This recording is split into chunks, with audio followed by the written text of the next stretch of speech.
एक देवाजी का चरित्र आता है भक्तमाल जी में। चार भुजानाथ जी का मंदिर है उदयपुर में ही है, उदयपुर के पास ही है। मीराबाई के वंश ने भी उनकी सेवा की और आज के जो उदयपुर का राजवंश है वो आज भी उनकी सेवा करते हैं, चार भुजानाथ जी। तो चार भुजानाथ जी के मंदिर में एक सेवा में रहते थे श्री देवाजी। तो वहां के राजाओं का आज भी नियम है कि एक समय में राजा जो भी वहां की राज पदवी पर बैठे हैं वो जाएंगे, चंवर करते हैं ठाकुर जी को। मंदिर में प्रवेश नहीं करते, मंदिर की सेवा दूसरों की है, पर राजा जाएंगे और जाके ठाकुर जी की सेवा करते हैं। तो देवाजी नाम के सेवक ठाकुर जी की सेवा में थे, चार भुजानाथ जी की सेवा चल रही थी। तो राजा का रोज का नियम कि शयन आरती में आना, चंवर करना और फिर उसके बाद ठाकुर जी की शयन से पूर्व की माला और बीड़ा प्रसादी राजा को दी जाती, वो लेके जाते थे। राजा ने कह रखा था कि मैं राजवंश का हूं और कई बार ऐसे कार्य होते हैं कि मैं कभी कभी आने में विलंब हो जाएगा, तो आप ठाकुर जी की सेवा नियमित रूप से करना, मेरी प्रतीक्षा मत करना। सेवक बोले जैसी आज्ञा। तो चार भुजानाथ जी की सेवा चल रही थी। आज राजा को आने में विलंब हो गया और आरती का समय हो गया। तो देवाजी ने आरती की। आरती करने के बाद ठाकुर जी के शयन की व्यवस्था की। ठाकुर जी की माला जी उतार ली। बोले थोड़ी देर में भी आ जाएंगे तो पहना देंगे, लेकिन कपाट बंद करते करते भी राजा नहीं आए। तो उन्होंने उस माला को, शयन की माला को ऐसे अपने सिर पर बांध लिया और बांध के सुंदर मस्तिष्क पर सजा लिया। कोई नहीं, आज राजा आए नहीं। और जैसे ही कपाट बंद करके माला सिर पर धारण करी, इतने में ही ढोल नगाड़े बज गए, राजा आ गया। देवाजी बड़े बेचारे परेशान हुए, बोले अरे मंदिर तो बंद हो गया, दर्शन तो नहीं मिलेंगे। कोई बात नहीं, माला जी सिर पर ही तो धारण करी है, गले में थोड़ी पहनी है, और हो भी जाए तो कौन सी बड़ी बात है। ठाकुर जी की प्रसादी एक बार हरिजन पहन लें, उनकी प्रसादी हो जाए, हरि की प्रसादी, हरिजन की प्रसादी फिर हमें मिले तो और अच्छा। तो देवाजी ने तुरंत माला उतार ली। राजा आए, बोले मंदिर बंद हो गए। बोले जी समय हो गया। तो कोई बात नहीं, चौखट को प्रणाम कर लिया और देवाजी ने कहा माला जी हैं ठाकुर जी की, मैं पहना देता हूं। जैसे ही कंठ में पहनाई, राजा का नियम था माला जी लेकर के सूंघते थे, उसकी सुगंध लेते थे, माला का दर्शन। तो जैसे माला का दर्शन किया तो वहां देवाजी के श्वेत बाल कोई टूट के माला में इर्ज गया। अच्छा एक बात बताएं, ये इर्जते नहीं है, ये ठाकुर जी इर्जाते हैं। ठाकुर जी जानबूझ करके अपने चरण में आए हुए भक्त की परीक्षा लेते ही लेते हैं। इसलिए भैया चरणाश्रित भयो तो परीक्षा के लिए न थोड़ी कमर पक्की करके रखा करो। कुछ भी हो सकता है, कैसे भी हो सकता है, ये कुछ भी कर सकते हैं, इसलिए तैयारी रखिएगा हर चीज की।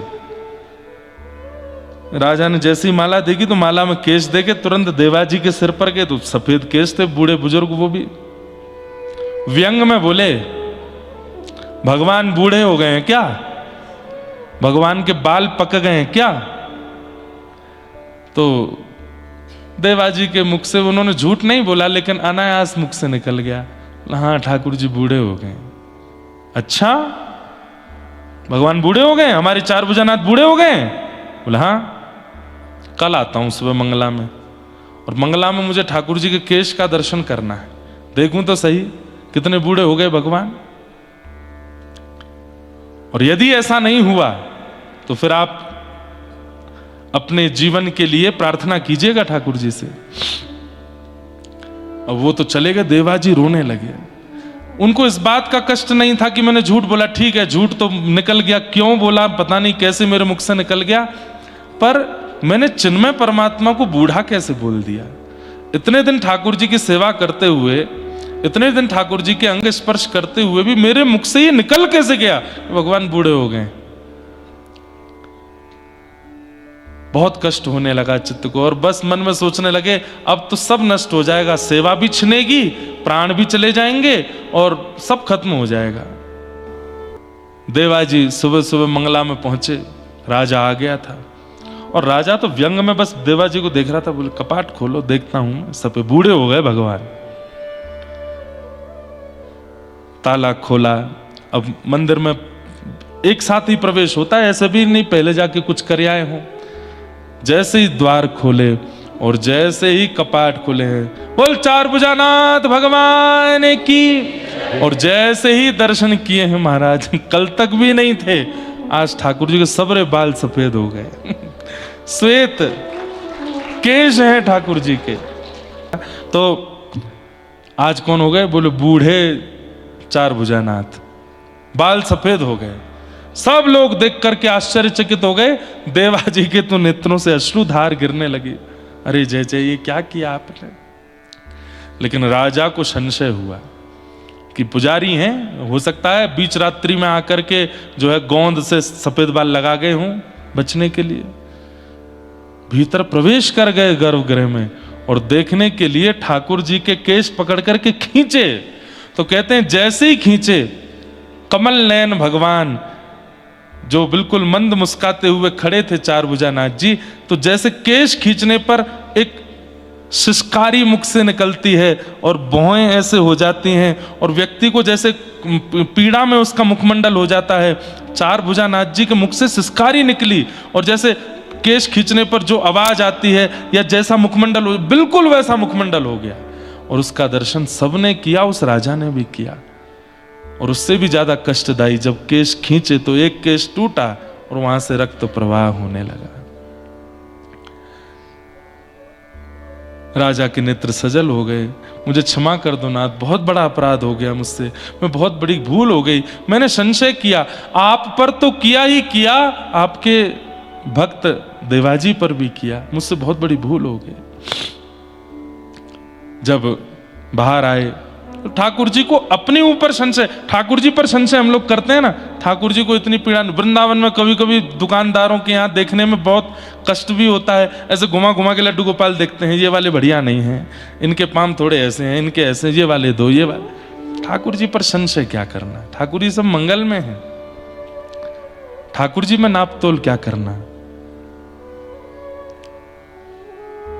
और देवाजी की उस भक्ति पर ठाकुर जी रीझ गए और बिना कहे ही करके दिखा दिया, उनके प्रेम लक्षणा भक्ति को स्वीकार करके दिखा दिया।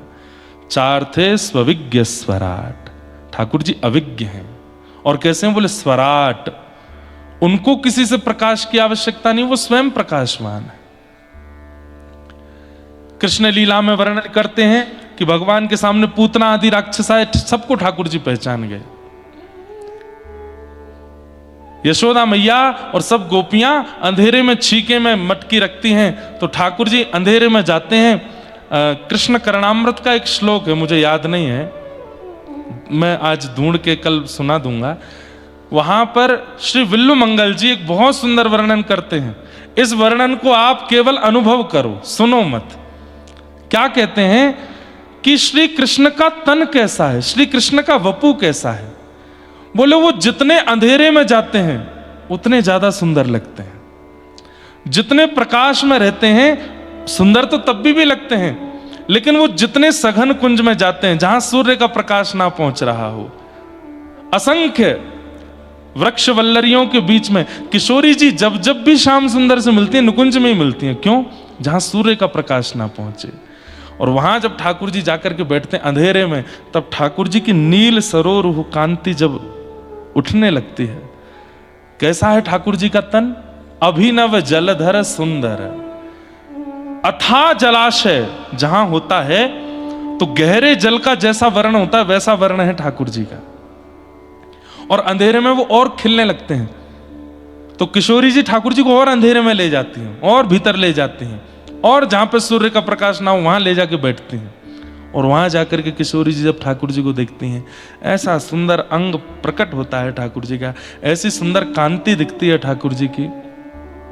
सूर्य में ठाकुर जी इतने प्रिय नहीं लगते जितने अंधेरे में प्रिय लगते हैं। वो तो विनोद की बात है, हम लोग ठाकुर जी को ऐसे बोल देते, कभी कभी आनंद विनोद में बोल देते हैं, कालिया बोल रहे हैं, कजुकार ठाकुर बोल, शालिग्राम भगवान है, इनके संग एक क्रम करके देखो, घनघोर अंधेरा में शालिग्राम भगवान को देखो, बिल्कुल कृष्ण कांति है शालिग्राम भगवान की, ऐसे ही है ठाकुर जी। शालिग्राम भगवान को कभी, ये मैंने भी किया नहीं है, लेकिन बिल्लो मंगल जी ने कृष्ण करणामृत में कहा है तो एक बार करके देखो। अंधेरे में ठाकुर जी को देखो। और सुंदर बताऊं, बहुत धीमा सा दिया जला दो और तब घर के ठाकुर जी का दर्शन करो, बहुत सुंदर लगते हैं। दिए में ठाकुर जी का मुखमंडल जितना, इसलिए दक्षिण भारत में कहीं भी चले जाओ, कहीं लाइट नहीं है गर्भगृह में, सब जगह दिए में ठाकुर जी। हमारे वृंदावन के बिहारी जी भी दिए में ही दर्शन देते हैं, और भी कई, दाऊ जी में, हमारे ब्रजमंडल में दाऊ जी भी दिया में ही दर्शन देते हैं। कृष्ण वर्ण जो है उसका जो ठाकुर जी का अंतः प्रकाश जो है वो अंधेरे में ही दिखता है। बद्री विशाल भगवान, वहां पर भी दिया जलता है, वहां पर भी अंदर लाइट नहीं है, बाहर से भले लगा दें, लेकिन ठाकुर जी का अंग कैसा है? स्वराट, वो अपने प्रकाश से प्रकाशित रहते हैं।